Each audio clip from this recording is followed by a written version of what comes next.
Marks क्या है? Marks कभी भी आपका जजमेंट नहीं होता। सबसे पहले कॉन्सेप्ट तो आप दिमाग में ये बैठा लीजिए कि मार्क्स आपका जजमेंट का तरीका नहीं है, ठीक है। ऐसा होता है ना कि किसी बच्चे का किस फील्ड में ज्यादा इंटरेस्ट होता है, किसी का कम होता है ना। लेकिन जब हम 3rd क्लास में हैं तो हमें सारे सब्जेक्ट पढ़ने हैं, हम 10th में हैं तो भी हमें सारे सब्जेक्ट पढ़ने। उसके बाद आपको राइट मिलता है कि आप अपने चॉइस के सब्जेक्ट्स ले लो।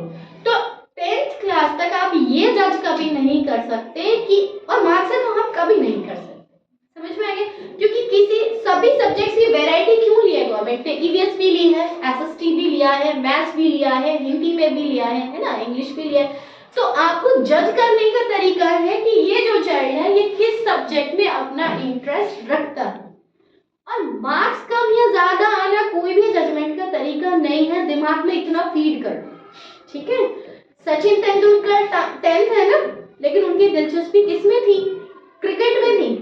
अगर सोचो वो सिर्फ मार्क्स पे अगर उनको फेलियर कहा जाता है कि मार्क्स नहीं आ रहे इसलिए वो फेल है, तो क्या वर्ल्ड में हमारे देश का नाम होता? आज सचिन जी की वजह से वर्ल्ड में हमारे देश का नाम है। लता मंगेशकर है, उनकी वॉइस कितनी स्वीट है ना, थी, कितने स्वर कोकिला उनको कहा जाता है ना।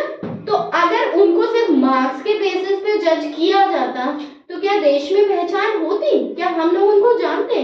तो मार्क्स जजमेंट का तरीका नहीं है, इतना चीज दिमाग में फील कर लो। आपका काम सिर्फ इतना है कि रिकॉग्नाइज योर एबिलिटी, आपके अंदर है क्या, आप क्या बनना चाहते हो, किस चीज में बेसिकली इंटरेस्ट है। ये नहीं सोचना हिंदी का एग्जाम है, हिंदी में रट रहे हैं, मार्क्स लिखाने। रटने वाले बच्चे और सिर्फ मार्क्स से फोकस करने वाले बच्चे कभी भी सक्सेस नहीं होते, ये ध्यान में रखना। अभी आप लोगों ने ओलंपियाड का एग्जाम दिया है ना, तो कितना डिफरेंट पेपर आता है, और उसमें मार्क्स अच्छा स्कोर किसका आया? जिसने सभी फील्ड्स में पढ़ा, उस क्वेश्चन को समझा, रटा नहीं, जिसने क्वेश्चंस को समझा उसका ही स्कोर अच्छा आया ना।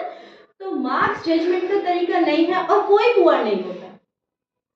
पुअर किसी भी सेंस में, कोई वर्ड ही, पुअर शब्द ही बहुत गलत है। ना तो इकोनॉमी के हिसाब से पुअर शब्द होना चाहिए, ना ही स्टडी के हिसाब से। पुअर क्या होता है बेटा? पुअर वो है जो मेहनत नहीं करना चाहता। गरीब वो है जिसने मेहनत नहीं की।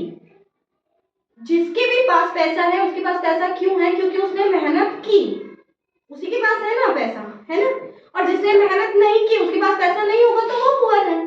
तो जिसके पास मेहनत करने का दिमाग है और इच्छा शक्ति है, सबसे पहली चीज तो इच्छा शक्ति होनी चाहिए, वो कभी गरीब नहीं। जिसने अपनी इच्छा शक्ति, अपनी मेंटल पावर, अपनी स्ट्रेंथ जिसने खो दी हो, जिसके दिमाग में नहीं है कि उसको पढ़ना है या मेहनत करके पैसा कमाना है, वो पुअर है, ठीक है। तो पुअर जैसा कोई शब्द नहीं होता, आज के बाद ये वर्ड यूज नहीं करना। Understood all of you? Poor कोई नहीं है, जिसका जिसमें इंटरेस्ट है वो वही पढ़ता है। लेकिन टिल 10th class you have to study all the subjects, चाहे आपका इंटरेस्ट हो या ना हो, आपको फेल नहीं होना ना।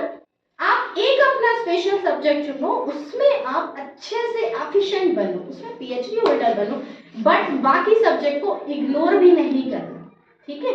और मैंने एक बार और आपको बताया था ना कि हम रोज खाना खाते हैं, लेकिन अगर हमारा पसंद का खाना और खाना अच्छा भी बना हो, फ्रेश भी बना हो, तो बुराई क्या है?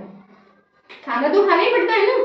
वही चीज स्टडी के साथ है कि हमें पढ़ना तो है, और अगर इंटरेस्ट से पढ़ लिया जाए, है ना, अच्छे मार्क्स के साथ पढ़ लिया जाए तो कोई बुरा नहीं है। लेकिन मार्क्स जजमेंट का तरीका फिर भी नहीं। अच्छा पढ़ो, अच्छे से पढ़ो, लेकिन अपने आप को फेलियर कभी मत समझना।